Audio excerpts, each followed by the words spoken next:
우리는 이 땅을 살아가면서 수많은 악한 일들을 마주 대하게 됩니다. 그리고 그런 악한 일들을 만날 때마다 이런 생각이 들죠.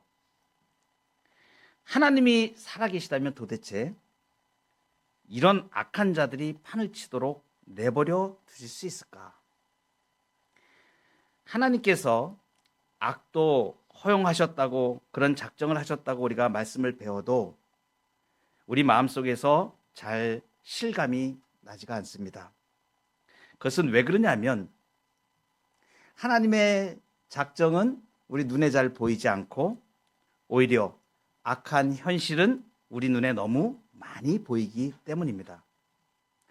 그런데 오늘 본문의 말씀은 이런 질문에 대한 하나의 답을 우리에게 내려줍니다. 하나님은 그 악을 팽개쳐 놓지 않으시고 반드시 보복하신다는 사실입니다.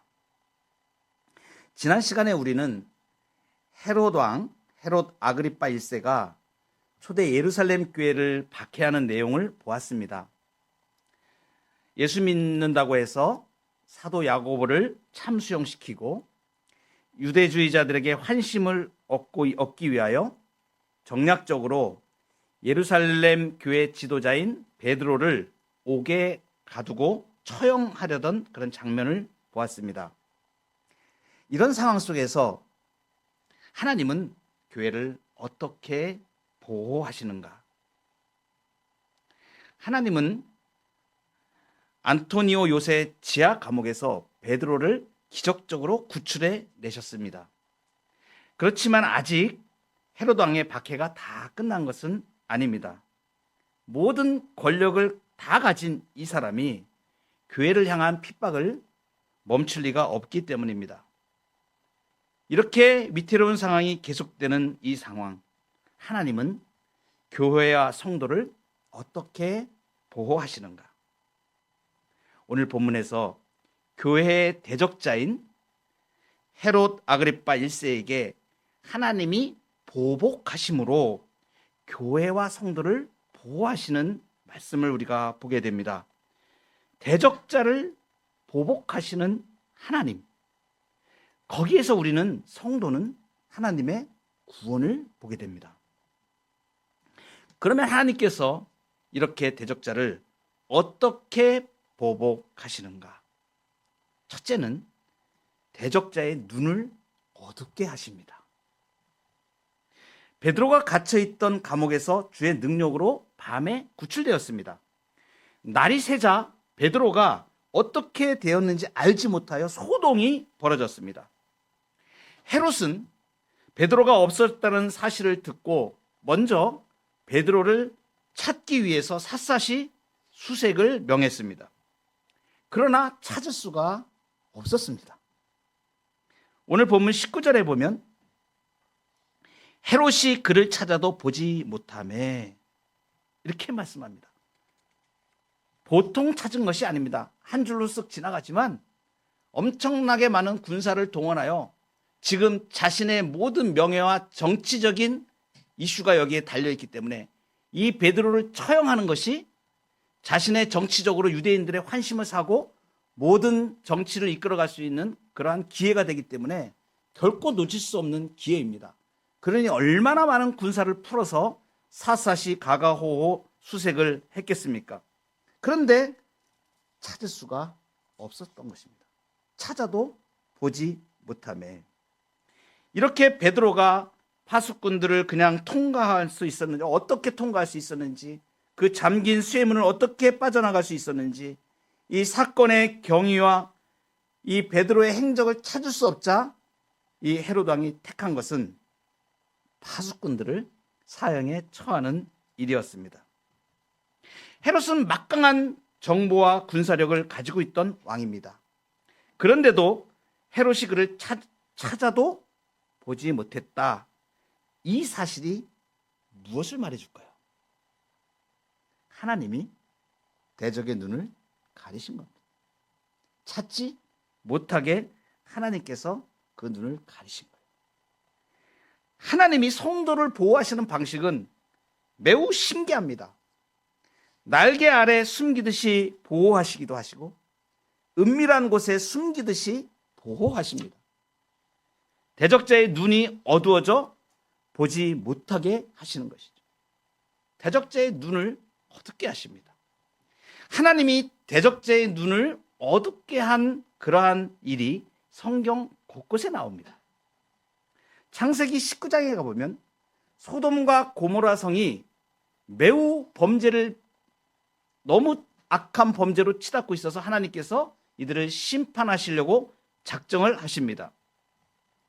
롯의 가족들만은 구원하시려고 두 천사가 소돔 성에 이르렀을 때 그 롯의 집에 초대되어 가게 되죠. 그때 소돔의 백성들이 노소를 막론하고 다 모여서 그 집을 에워싸고 그 사람들을 끌어내라고 소리칩니다. 그 외부에서 온 사람들과 성관계를 하겠다는 것입니다. 심지어 롯이 간청을 하면서 자기의 두 딸을 내주겠다고까지 하면서 손님들을 보호하려 했지만 악한 사람들이 막무가내였죠. 롯을 밀치며 문을 부수려고 할 때에 두 천사가 롯만 집 안으로 끌어들이고 문을 닫습니다. 그리고 창세기 19장 11절에 보면 이렇게 말씀하십니다. 문 밖의 무리를 대소를 막론하고 그 눈을 어둡게 하니 그들이 문을 찾느라고 헤매었더라. 하나님의 능력으로 대적자의 눈을 어둡게 해서 보지 못하게 하신 것입니다. 열왕기하 6장에도 보면 이런 일이 나옵니다. 선지자 엘리사의 이야기입니다. 아람 왕이 이스라엘을 번번이 치려고 이렇게 전쟁을 계획했지만 그 계획이 계속 무산됐습니다. 나중에 알고 보니까 그 이유가 선지자 엘리사가 너무 그것을 잘 알고 있어서 하나님의 능력으로 자꾸 방비를 해버리는 거예요. 도저히 안 되겠다 싶어서 이제 선지자가 도단에 있다는 말을 듣고 많은 병거와 군사를 보내서 그 밤에 성읍을 에워쌌습니다. 엘리사가 기도합니다. 열왕기하 6장 18절 말씀인데요. 아람 사람이 엘리사에게 내려오매 엘리사가 여호와께 기도하여 이르되 원하건대 저 무리의 눈을 어둡게 하옵소서. 엘리사의 말대로 그들의 눈을 어둡게 하신지라. 하나님께서는 성도의 위기 때에 대적자의 눈을 어둡게 해서 성도를 보호하십니다. 그래서 여러분, 믿음의 길에서 어떤 형태의 대적자를 만나든 담대하시기 바랍니다. 예수님은 우리 편이십니다. 하나님이 우리의 대적자들의 눈을 어둡게 하십니다. 대적자들의 눈을 어둡게 가리시는 것은 반대로 말하면 하나님의 백성들을 통촉하시고 감찰하신다는 것입니다. 그래서 유명한 우리의 신앙의 선배인 다윗이 원수를 만났을 때 사람들이 피하라고 이렇게 권고하는데 피하지 않으면서 이렇게 고백을 합니다. 터가 무너지면 의인이 무엇을 하랴? 여호와께서는 그 성전에 계시고 여호와의 보좌는 하늘에 있으며 그의 눈이 인생을 통촉하시고 그의 안목이 그들을 감찰하시도다. 여호와는 의인을 감찰하시고 악인의 폭력을 좋아하는 자를 마음에 미워하시도다. 여호와께서 환난 날에 나를 그의 초막 속에 비밀히 지키시고 그의 장막 은밀한 곳에 나를 숨기시며. 믿음의 길을 가면서 그리스도인들이 대적자를 만날 때가 있습니다. 믿음을 방해하고 믿음의 길을 억누르는 일들을 만날 때가 있습니다. 그때 우리를 초막 속에 비밀히 지키시고 장막 은밀한 곳에 나를 숨기시는 그 예수님의 보호하심을 신뢰하시기 바랍니다. 두 번째는 하나님께서 악한 자들에 대하여 어떻게 보복하시는가? 대적자를 망하는 길로 가게 하십니다. 오늘 19절 하반절에 보면 헤롯이 유대를 떠나 가이사라로 내려가서 머무니라 말씀하십니다. 이 가이사라는 예루살렘 북서쪽에 약 104km 지점에 있는 지중해 연안에 있는 도시입니다. 이 도시는 이 지금 오늘 본문에 나오는 헤롯 아그리빠의 할아버지 되시는 헤롯 대왕이 로마의 환심을 사기 위해서 로마 황제 가이사 아구스도에게 바친 도시입니다. 보통 로마 황제를 일컬을 때 가이사 이렇게 얘기합니다. 이건 황제라는 뜻입니다. 그래서 아구스도, 가이사 아구스도, 티베리우스 가이사 이렇게 얘기합니다. 그러면 티베리우스 황제 이런 뜻이에요. 가이사라는 것은 황제라는 뜻입니다. 그래서 이 가이사랴 이렇게 해서 로마 황제를 지칭하는 그러한 형태로 지금 이름을 지은 것이죠. 분봉왕 빌립이 티베리우스 가이사를 찬양하는 의미에서 붙인 이름입니다. 유대인들이 예루살렘을 자신들의 수도로 여긴 것과 달리 로마인들은 이 가이사랴를 팔레스틴 통치의 중심지로 삼고 있었습니다. 지금 방금 전에 이 헤롯 아그리빠 1세는 유대인들이 보는 앞에서 베드로를 처형하여 유대인들의 환심을 사고자 했습니다. 그런데 그 계획이 완전히 수포로 돌아갔습니다. 그러니 이제 그 체면치레라도 하기 위해서 파수꾼들을 처형시키고는 시선을 정치적으로 다른 곳으로 돌리고자 가이사랴 행을 택한 것입니다. 그런데 왜 헤롯이 이렇게 가이사랴로 내려갔을까요? 본문에는 그 이유를 정확히 언급하지는 않습니다. 몇 가지를 추측해 볼 수는 있습니다. 유대인들의 모든 기대에 부응하지 못한 것에 대한 따가운 눈총을 피하기 위해서 시선을 회피시키기 위해서 가이사랴 행을 택했을 수도 있습니다. 헤롯 나름대로 정치적 계산일 수 있는 거죠. 또 역사적인 배경을 보면 당시 로마 황제 글라우디오가 브리타니아라는 지역, 지금의 영국 땅을 말하는데 거기를 원정을 가서 전쟁을 해서 거기서 승리를 했습니다. 그리고 귀환을 하는데 거기에 대한 축제를 준비하기 위해서 갔었을 것이라고 역사가들이 추측하기도 합니다. 어쨌든 간에 그가 자진해서 찾아간 가이사랴, 그 머물렀던 그 가이사랴가 나중에 그가 하나님의 공의의 심판을 받아 죽음에 이르는 처소가 되고 맙니다. 가이사랴로 내려간 이 헤롯 아그리빠 1세는 다시 돌아오지 못합니다. 잘 생각해 보면 예루살렘에서 가이사랴로 이 박해자가 떠난 것이에요.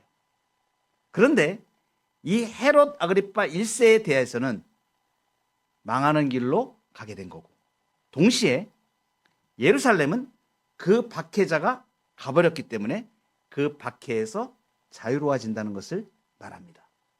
그래서 심판과 구원은 동전의 양면과 같은 것이에요.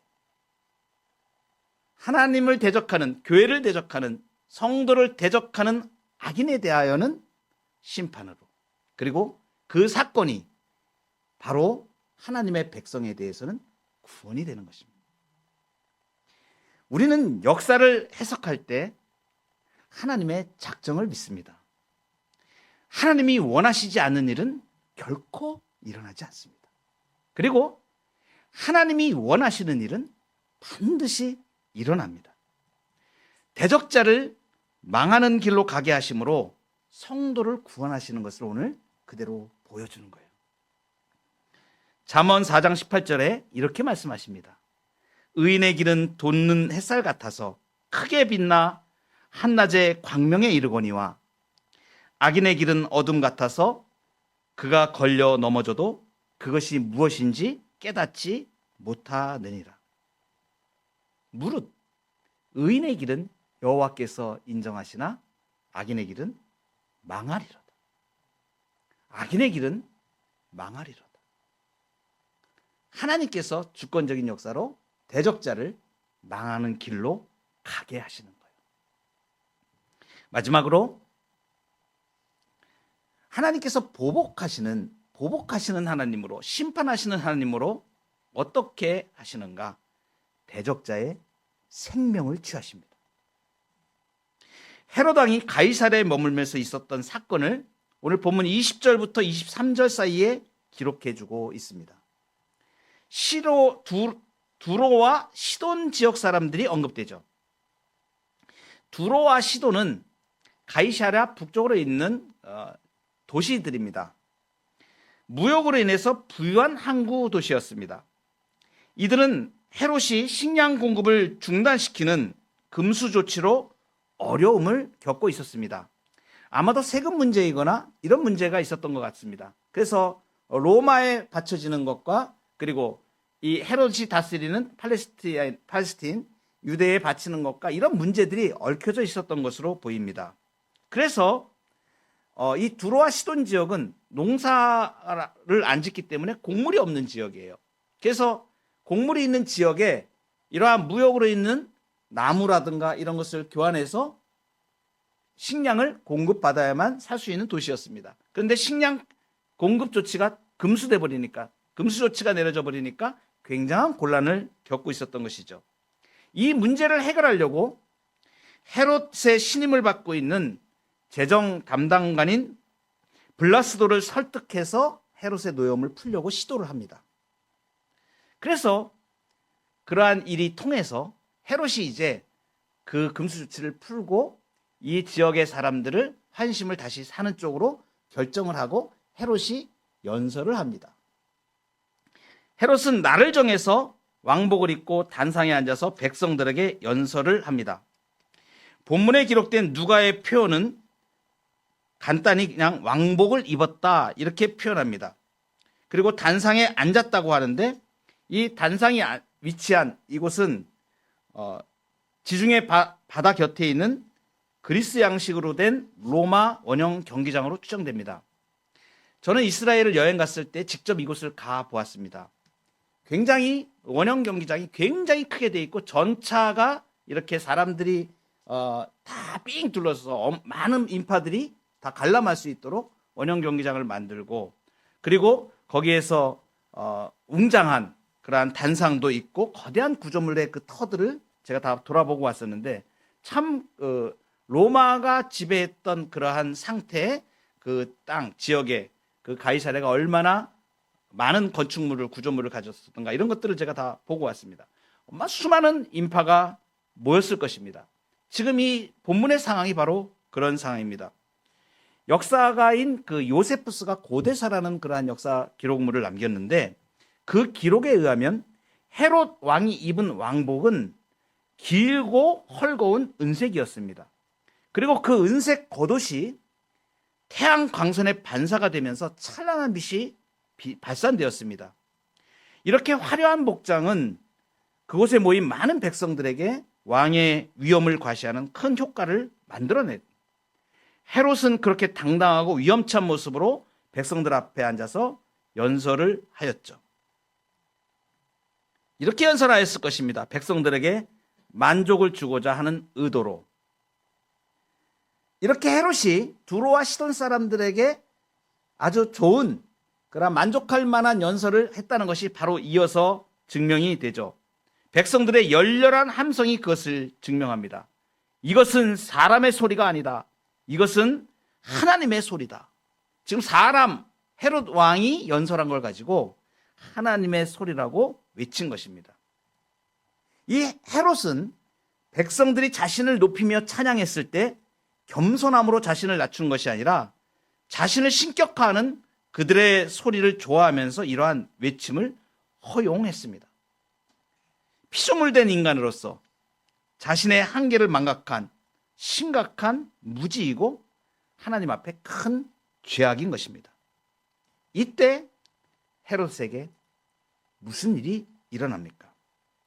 23절에 보면 헤롯이 영광을 하나님께 돌리지 아니하므로 주의 사자가 곧 친히 벌레에게 먹혀 죽으니라. 이 사건을 역사가가 기록하는 것은 아주 장황하게 설명되어 있습니다. 요세푸스가 아주 긴 내용을 이 헤롯의 죽음에 대하여 설명하고 있는데 헤롯 왕을 칭송하는 백성들의 함성을 그가 듣고 있을 때에 그는 그 머리 위에 걸려있는 밧줄에 올빼미 한 마리가 내려앉는 것을 보았다. 그때 그는 불길한 예감을 느끼게 되었다. 왜냐하면 그 당시 올빼미는 그것을 처음 본 사람에게는 행운을, 두 번째 본 사람에게는 재앙을 상징하는 새로 여겨졌기 때문이다. 헤롯은 이번에 두 번째로 같은 올빼미를 보았기 때문에 그 근심이 그 마음을 어둡게 하기 시작했다. 그 배가 심히 아파왔으며 참을 수 없을 만큼 극심한 통증이 수반되었다. 신하들에 의해 재빨리 궁궐 안으로 옮겨진 헤롯은 5일 동안 극심한 통증으로 사경을 헤매다 죽었다. 이 역사가가 기록한 내용은 지금 이렇게 기록하고 있습니다. 그런데 여러분, 이 역사가가 장황하게 기록한 내용을 오늘 성경에서는 어떻게 기록하고 있습니까? 그냥 벌레에게 먹혀 죽으니라 이렇게 간단하게 설명합니다. 이 사도행전의 저자가 누구입니까? 누가입니다. 누가는 직업이 의사입니다. 그러면 다른 누가복음이나 사도행전의 다른 것들을 보면 사람이 어떤 아프거나 의학에 관련된 문제가 있거나 그럴 때 누가 의사는 굉장히 자세하게 기록을 합니다. 그런데 오늘 여기는 헤롯 왕이 죽은 사건에 대하여 그냥 벌레에게 먹혀 죽으니라 이렇게 기록되어 있습니다. 너무 단순하죠? 헤롯이 벌레에게 어떻게 먹혀 죽을 수 있을까? 사람이 벌레에게 먹혀 죽었다. 정확히 알 수는 없지만 아마도 몸 안에 벌레가 생겨나서 죽은 것으로 볼 수 있습니다. 요세푸스도 얘기하는 것이 급성 복통으로 5일 동안 계속 고통당하며 죽었다고 하니까 장 내에 살고 있는 회충이나 어떤 충들이 이것을 충 이렇게 하면은 벌레 이렇게 표현되는 것인데 아마도 장내에 있는 그러한 충에 의해서 장 폐색증을 일으켜 죽은 것으로 보입니다. 누가가 자신의 직업이 의사였음에도 불구하고 헤롯의 죽음에 대한 의학적인 전문 용어를 전혀 사용하지 않았습니다. 게다가 그 과정에 있어서도 역사가 요세푸스보다 훨씬 간략하게 진술합니다. 의사인 누가가 이 죽음의 원인을 특별히 제시하지 않고 벌레에게 먹혀 죽으니라. 이것은 무엇을 말할까요? 어떤 의학적인 원인보다 이 헤롯이 죽은 원인이 따로 있다는 것을 강조하기 위함입니다. 그것이 무엇입니까? 하나님께 영광을 돌리지 아니함으로. 이 얘기는 뭐냐면 하나님과 관련이 있다는 것을 말합니다. 헤롯의 죽음이 그냥 죽은 게 아니고 벌레가 먹혀 어떤 충이 먹어서 의학적으로 막 장황하게 설명해가지고 이러이러한 문제 때문에 그게 원인이 돼서 죽었습니다. 이게 아니고 하나님이 죽이셨습니다. 사도를 죽이며 야고보를 죽이고 교회를 박해하고 하나님의 영광을 가로챈 그 패역함에 대해서 하나님이 직접 심판하신 것입니다. 이 대적자의 생명을 취하신 것입니다. 하나님이 사람의 생명을 취함으로 대적자의 생명을 취함으로 심판하시는 내용, 그 내용을 보여주는 아주 좋은 예가 아합 왕입니다. 구약의 아합 왕이 이스라엘을 다스릴 때에 열왕기상 22장에 보면 이 아합의 이야기가 나오는데 이 아합이 어느 정도로 우상 숭배를 하고 하나님의 선지자 엘리야를 핍박을 하죠. 그리고 많은 백성을 우상 숭배로 몰고 가죠. 그리고 아주 직접적으로 그 악이 드러난 사건이 나봇의 포도원을 취한 일입니다. 자기 땅도 아닌 것을 그 탐을 내서 그 나봇의 포도원을 취하고자 그 나봇이라는 사람을 다른 사람을 거짓 증인으로 내세워가지고 신성 모독과 왕의 반역자라고 몰아가지고 그 사람을 죽게 만들고 그리고 그 땅을 취하죠. 여기에 대해서 하나님이 심판하시기로 작정을 하시고 어전 회의가 나옵니다. 하나님 하늘 보좌에서 회의가 일어나요. 하나님이 묻습니다. 누가 가서 어떻게 이 아합을 길르앗 라못으로 전쟁터입니다. 길르앗 라못으로 가게 해서 죽게 할꼬 이렇게 말합니다.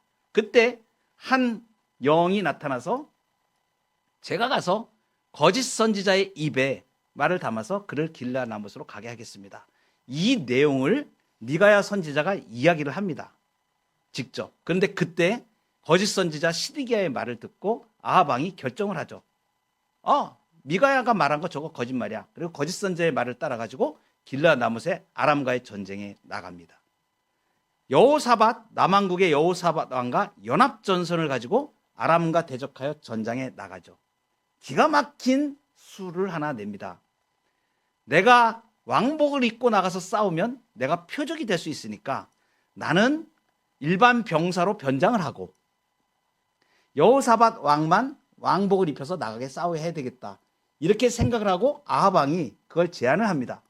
여호사밧 왕이 그렇게 합시다. 그러고선 여호사밧 왕은 그냥 자기 왕복을 입고 나가서 싸우고 자기는 변장을 해서 그냥 일반 군사처럼 해가지고 나가서 싸웁니다. 그럼 표적이 되지 않으니까. 근데 아람 군대가 왕복을 입은 여호사밧을 향해서 막 쫓아가는데 왕이 아합 왕이 아닌 걸 알게 돼요. 그런데 성경에 보면 너무 재밌는 표현이 나옵니다. 무심코 한 사람이 활을 쏘았는데 그 화살이 아합 왕이 입은 갑옷 솔기를 맞힌지라 이렇게 나옵니다. 이 갑옷 솔기가 뭐냐면 갑옷을 만들 때 갑옷과 갑옷을 이어서 만드는 데인데 이 이음새가 있는 부분인데 아주 미세한 부분이에요. 그러니까 아주 틈이 작기 때문에 일부러 그거 찾으려도 힘든 그러한 틈새. 무심코 한 사람이 활을 쐈는데 그 화살이 갑옷 솔기에 들어가가지고 아합 왕에 치명적인 상처를 입혀서 아합 왕이 죽게 됩니다. 이 무엇을 지금 말씀하시는가? 하나님께서 이 대적자의 생명을 취하셨다. 예언한 대로 선지자에게 말씀하신 대로 대적자의 생명을 취하신 것을 말합니다. 헤롯 왕이 벌레에게 먹혀 죽으니라. 하나님께서는 당신을 대적하고 영광을 가로채는 악한 세력을 결코 좌시하지 않으십니다.